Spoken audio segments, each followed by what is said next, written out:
What's going on, everybody? It's just Saber4. It's been over 2 weeks now since Yu-Gi-Oh! Master Duel has been released. I spent quite a lot of time using all of its features, ranked duels, solo mode, crafting decks, and so on. And I'm ready to give it more of a review rather than just the impressions that I gave last time. So I'm going to break this down to the good things about Yu-Gi-Oh! Master Duel and the bad things about Yu-Gi-Oh! Master Duel. Starting with the good. The first good thing about Yu-Gi-Oh! Master Duel is that it is a free game. Now, of course, there's additional purchases you can make, and if you go overboard with the gemstones and stuff, you could spend a lot more money than any other regular game. But it doesn't change the fact that you can have free access to it, and in the beginning, the game is very generous with gemstones and helping you unlock the cards, and you should be able to make at least one or maybe two fully fledged, I guess, competitive decks, depending on when you first started playing it. This means that anybody that wants to check it out doesn't have any barrier to access it.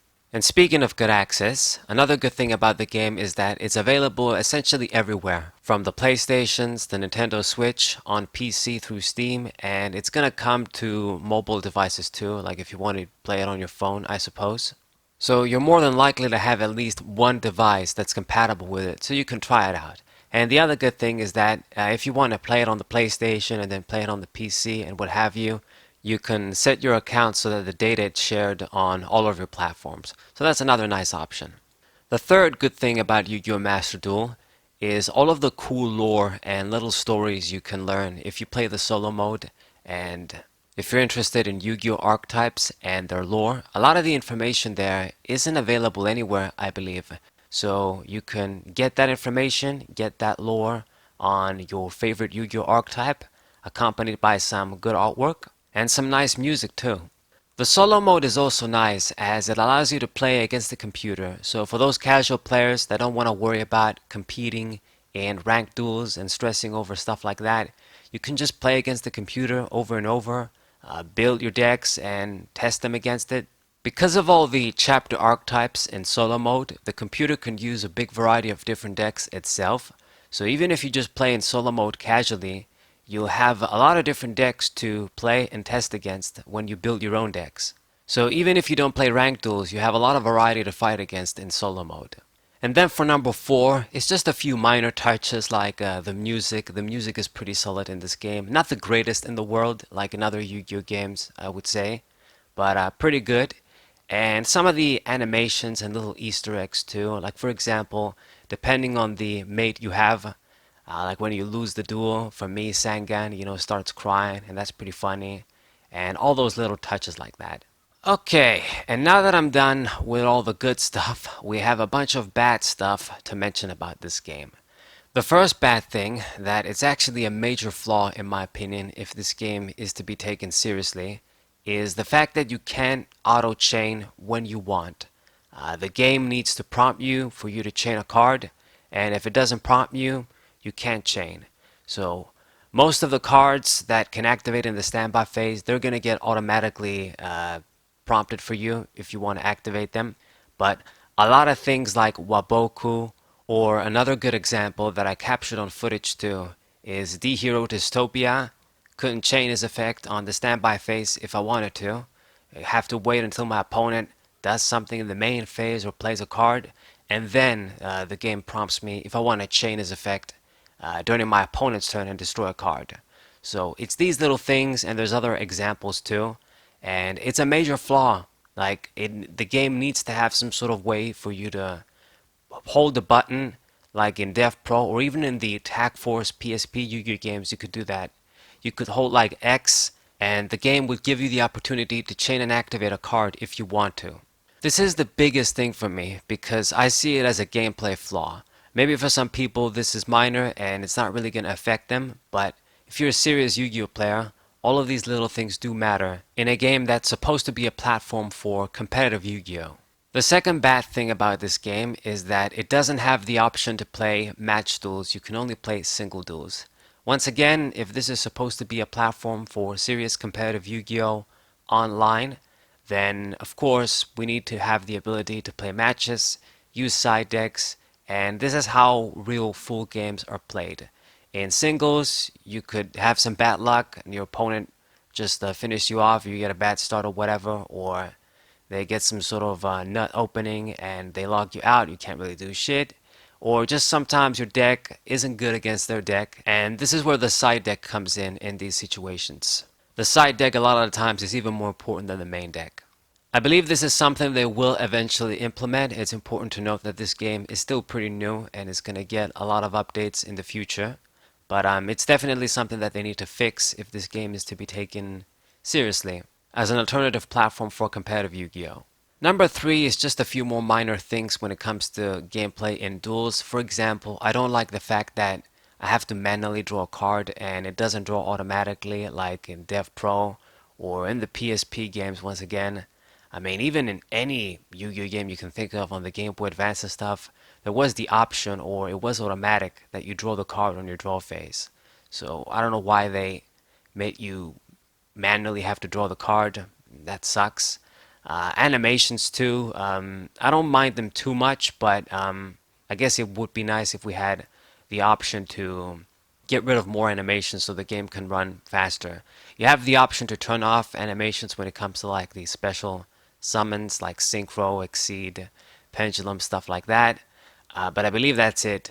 They don't have any more options to make the game faster. Number 4 is another very, very bad thing about this game for me, and now we're going into the deck builder. The filter. The filter system in this game is absolutely terrible. Maybe I'm just used to Tag Force and Dev Pro, which is the best essentially.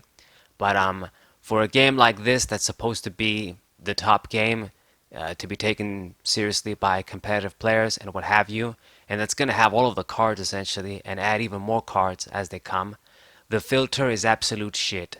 We need the option to be able to filter out the cards that we have and the cards that we don't have, kind of like how Pokemon TCG Online does, where you can have it show the cards that you don't have, show the cards that you have, or just show all the cards available in the game. And even more important than that, since one of this game's main features is being able to craft the cards you need and get rid of the cards you don't need to get like points to craft new cards and stuff, you need to have a filter option for that too.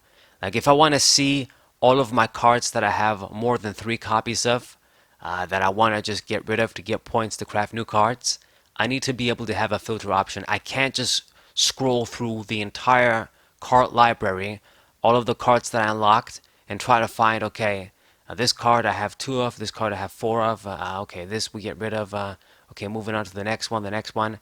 Even in the GBA Duel Masters games, you had the option to have like all of your cards that you have the most copies of show up first, so you can sell them, get rid of them, that sort of thing. This is pretty big. I'm sure there's other things that I'm missing out when it comes to filtering, but filtering is a big problem for this game for sure. Number 5 is with the solo mode. I know that I said that the chapter, archetype lores and stuff are cool, and they are cool, but the practice aspect in solo mode is pretty poor because it's supposed to teach you about how to use archetypes and the rules of the games and mechanics and stuff, but every sort of practice duel for every archetype just revolves around, okay, summon these 2 monsters, Synchro or Exceed, and attack for game sort of thing. That's not real practice. That doesn't really teach you about the mechanics of, Gladiator Beasts or for the Fire Fits or, I don't know, like another archetype, Karakuris or whatever. It's just summon a few monsters, go for an extra deck monster, and then attack for game. That doesn't really teach you about the mechanics of all the archetypes. It doesn't teach you about all of the combos and tricks you can do with a lot of archetypes. Like they should, if they really want people to master certain archetypes, they should have like dedicated tutorials and sections for combos for each archetype. Things you can do with every deck and archetype. Like for example, use these 3 hero cards. If you use them like this, you can do this combo, or you can do this. Stuff like that. Like even some of the older games, once again, like the Duel Academy game, I remember. That game was more about puzzles and using the cards to solve the puzzles and win the game. But once again, it just taught you more about combos and interactions and stuff you can do with the cards. Now, of course, I don't expect them to be able to cover everything in every single combination, but at least some of the basic combos you can do with, heroes and cyber dragons and stuff. Like, for example, the power bond OTK thing you can do with Cyber End and stuff like that that was even in older games, like I've said, Duel Academy.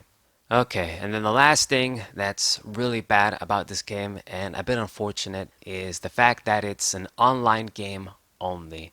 Even the solo mode, this game is a fully online game, so you can't play it offline. And if in 10 years or whatever it goes to hell, then everything you've done, it was for nothing essentially. You don't get to keep the solo mode, play against the computer or whatever, keep your cards.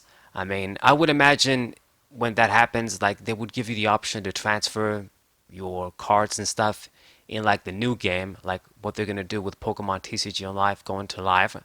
But you never know. And even if you can transfer your cards and stuff, I just think it's sad that even something like the solo mode, it's not an offline mode. It's also online. If I'm missing something, feel free to tell me. But from my understanding, this is how it is. I mean, even when you in the solo mode, the game says connecting. It doesn't say the game is loading, sort of thing. I mean, I haven't experienced playing it without any internet, but I think if you don't have internet, you can't play the game essentially. So that is definitely disappointing. Alright, so these are all the good and bad things about Yu-Gi-Oh! Master Duel that I could think of. I'm sure there's other things that I'm missing. Other things like the ban lists and stuff, that it's not really about the game specifically. It's more about the format and stuff.